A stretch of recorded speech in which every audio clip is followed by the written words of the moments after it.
السلام عليكم ورحمة الله وبركاته. اللهم صل وسلم وزد وبارك على سيدنا محمد وعلى آله وصحبه وسلم. ازيكم يا حلوين؟ عاملين ايه؟ يا رب تكونوا بخير. النهاردة ان شاء الله هعمل معاكم طريقة الكشري المصري بطريقة سهلة وبسيطة خالص. بس قبل ما ابدأ معاكم الفيديو يا ريت كده لما يصلي على النبي عليه افضل الصلاة والسلام، واللي ما اشتركش في القناة يشترك ويفعل الجرس عشان يوصلوا مننا كل جديد. النهارده ان شاء الله هعمل الكشري المصري بطريقه سهله وبسيطه. وهعمل معاكي البصل وبمكون واحد بس، هعمل معاكي البصل وخليه ويطلع معاكي مقرمش. ويبقى ومن غير نشا خالص. صلى على النبي كده يا بنات. اول حاجه طبعا هنبدا بيها البصل. طبعا اول حاجه هبدا بيها البصل انا عامله له فيديو لوحده قبل ده بفيديوهين كده تقريبا او 3 يعني. عشان لو انت مش عايز يعني عايز طريقه البصل بس. بص بقى تخشي اول حاجه ببدا بيها البصل ليه؟ عشان انا باخد الزيت بتاع البصل دوت. بعمل بيه كشري، بعمل بيه الرز وبعمل بيه صلصه الكشري. بيبقى طعمه حلو قوي. تمام. اول حاجه بجيب البصل بتاعي، يعني هو يستحسن يكون ابيض يعني، بس لو مفيش ابيض الاحمر شغال برضو. بص بقى بقطعها كده رنشات خفيفه، او ساعات بقطع البصله كده يعني. أنا عامله جزء كده زي ما انت شايفاه رنشات، وعامله جزء اللي هو مقطعه نص البصلايه دي على نصين او على 3 برضو، يعني بحيث ان هي تبقى قطع صغيره. عامله جزء كده وجزء كده. تمام. بس اهم حاجه تحاولي ان انت تقطعيها، تبقى الطرنشات بتبقى بتاعتك بتبقى تقطيعها خفيفه خالص، يبقى البصل خفيفه على قد ما تقدري. تمام. بفرطه من بعض بقى كده بحيث ان هو مبقاش لازق في بعض، بفكه من بعض كله وبحطه في طبق كده واسع. وبجيب دقيق، ده بقى المكون بتاع البصل اللي بيخليه يطلع معاكي مقرمش ومن غير نشا، وما بياخدش زيت كتير، يعني مش شرط تحطيه في زيت كتير. بغلفه كده برشة ملح، وافضل ادعك فيه كده، اغلفه اغلف البصل بالدقيق. تمام. بس اهم حاجه برضو الزيت بتاعك يبقى سخن، ما تحطيش كميه كبيره طبعا، عشان زي ما انت شايفه ان الزيت مش كتير يعني. يعني بتوع الكشري ممكن ما تحطيش دقيق، بس بيحط كميه زيت كتيره يعني. انما ده بصوا زي ما انتم شايفين كده.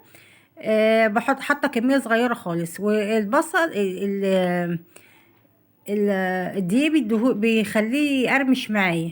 تمام. بصي يعني بس ما فيش صوت. لو سمعتي الصوت بتاعه كان صوته مخروش خالص. بتطلعيه لونه فاتح سن، لان هو لما بتطلعيه بيغمق يعني سنه زياده، فعشان ما يبقاش شكله محروق. بصي بيبقى لونه ذهبي كده زي ما انت شايفه. حابه تغمقيه تمام، بس هو اللون ده كده كويس عشان ما يبقاش غامق معاك ويبقى شكله محروق. بطلعه على مناديل مطبخ بحيث هي تشرب الزيت الزياده اللي فيه. وبتسيبيه كده في الهواء طبعا، بتغطوش ولا حاجه. بتلاقيه مقرمش معاكي وطعمه حلو قوي. طبعا بنسلق بقى المكرونه وهنعمل رز. بصي بتعملي كل حاجه على عين. عايزه اقولك ما بياخدش وقت خالص. يعني ممكن تقولي هعمل كذا حاجه ومش عارفه ايه، لا. ما بياخدش وقت خالص. يعني لو حطيتي كل العدس على عين والمكرونه على عين بوتاجاز والرز على عين، هتلاقيهم خلصوا معاكي. وبعد كده تعملي الصلصه والدقه بتاعتك. تمام. دي اول حاجه المكرونه بعملها، حطيت الميه. هعمل نوعين مكرونه طبعا. يعني هي عاده بتبقى نوع سباكيتي ومعاها اللي هي مكرونه العقل الصغيره. حابه تحطي نوع تالت تمام. ده العدس على العين التانية حطيت له شويه ميه وبحط الملح بتاعه وبسيبه، او الملح بحطه في الاخر يعني لما يكون داخل في السوا. وطبعا دي ميه المكرونه حطيت فيها شويه ملح وشويه زيت، يعني حوالي معلقتين زيت ولا حاجه. وممكن تستغني على الخطوه اللي هي بتاعت الزيت دي. تمام. بحطها كده بدوب الملح بتاعها وهسيبها تغلي. تمام. اول ما تغلي بروح جايه ساقطه فيها المكرونه العقل والمكرونه السباكيتي مع بعض. بس طبعا بكسر السباكيتي، ما بحطهاش زي ما هي، بكسر السباكيتي وبحطها. دي العقل هي زي ما انت شايفه كده، بحطها في الميه، هي خلاص كانت داخله في الغليان. ودي المكرونه السباكيتي فضيتها في طبق كده عشان اكسرها، وكسرتها بقى تكسريها على 3، تكسريها على 2. انا كسرتها على 3 يعني عشان مبقاش طويله قوي. هاديها تقليبه كده واسيبها تغلي بقى لغايه ما تستوي. طبعا بسويها سوا كامل، يعني ما بطلعش نص سوا او يعني 3/4 سوا، بسويها سوا كامل لان هي يعتبر ده السوا بتاعها. مش هحطها على النار تاني. بسيبها كده تغلي، وده العدس بيغلي معايا اهو، داخل في السوا اهو. واحط له الملح بتاعه، واظبط الملح بتاعه واسيبه كده ايه يكمل سواه. على جنب. هي المكرونه دي المكرونه بقى، وهعمل ايه؟ الرز.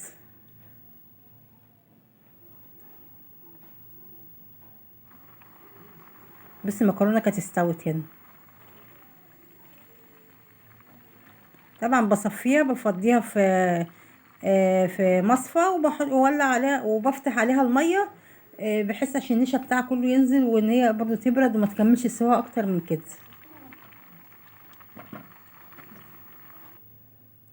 طبعا هنا بقى كنت هعمل الرز. حطيت شويه زيت او معلقه سمنه زي ما تحب الماده الدهنيه اللي انت حباها. الرز بتاع العدس الكشري يا جماعه بيحب الشعريه كتير. بيبقى الشعريه كتيره في الرز، بيبقى يعني بيبقى طعمه حلو وشكله حلو كمان. طبعا ايدي في الشعريه على طول هقلب فيها كده لغايه ما تتحمر معايا عشان احط الرز عليها.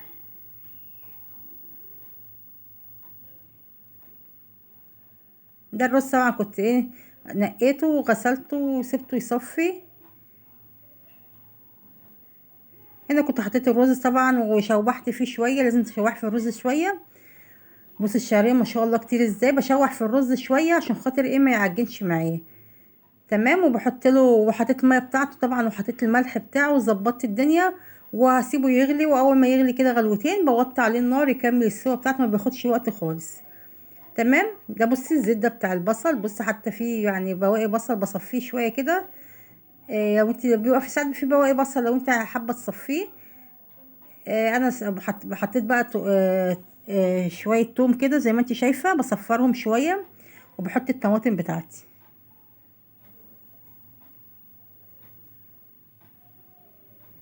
دي رش السكر كده عشان الحموضه بتاع الطماطم، عشان تظبط طعم توازن الطماطم بتاعت الطعم بتاعها.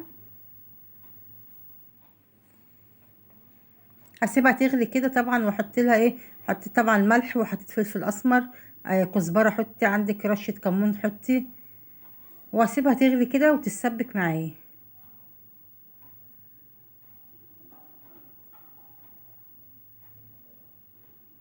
لو انت وصلتي معايا هنا بقى، متنسيش اللايك والاشتراك وتفعيل الجرس عشان يوصلك مني كل جديد. او زي ما انت شايفه، كمون، فلفل اسمر، ملح، مكعب مرق. وخلي بالك عشان مكعب المرق فيه ملح. وعندك كزبره حطي برضو، تديها طعم حلو. طبعا انا عملتش الدقه هنا معاكم، بس هي الدقه فص توم. على النار بتشوحيه، وبتحط عليه شويه خل وليمون وشويه ميه، وتسيبهم يغلوا مع بعض. واسيب طبعا الطماطم بتاعتي تتسبك. هي بتبقى تقيله، بس احنا بنحب الطماطم بتبقى خفيفه شويه يعني. بص بقى زي ما انتم شايفين كده الجمال. حابه بقى تحطي المكرونه تحت، حابه تحطي الرز تحت. حتى احنا نجهز المشروم من بره. بتبقى المكرونه من تحت والرز من فوق، في ناس بتحط الرز من تحت زي ما تحبي. تمام. انا عملته في طبق، حطيت العدس يعني انا حطيته الاول في طبق غويط وقلبته زي ما انتم شايفينه كده. وبعد كده بقى بحط البصل والطماطم. او تحط الطماطم الاول بعد كده البصل. روحي روحي انت. ماما عايز امشي الحوضه. روحي انت عايز امشي. بص بقى بتوزع الطماطم كده عليه، والدقه طبعا تك عليها. وتحطي شطه طبعا لو عايزه انت شطه بتعملي شويه بتحطي شطه، ممكن تحطي شويه في الصلصه زي لو انت حابه يعني. بتحطي شويه في الصلصه. او تعملي لها دقه شطه تاني لوحديها يعني. وبألف هنا وشفا على الأكل، ويا رب يكون الفيديو عجبكم. ما تنسونيش بقى في لايك واشتراك وتفعيل الجرس عشان يوصلكم مني كل جديد. والسلام عليكم ورحمة الله وبركاته.